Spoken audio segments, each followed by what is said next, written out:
Good morning, good morning, good morning, good morning mga idol. Nagluluto ako ng adobo. Ayan. Pinapakuluan ko na siya. Pinapatuyuan ko na siya. Ayan, meron na yung adobong manok yan mga idol. Nasa kutsa ko na yan kanina. Ngayon ito, nilagay ko na yung mga pampalasa niya. Patuyuan ko lang ng konti.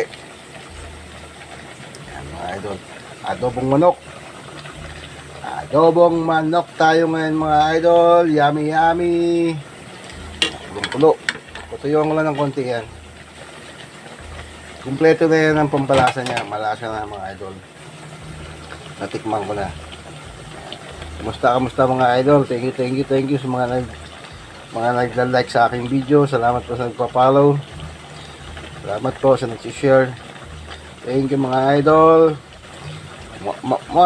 Follow for more mga idol. I love you. Thank you. Bye bye.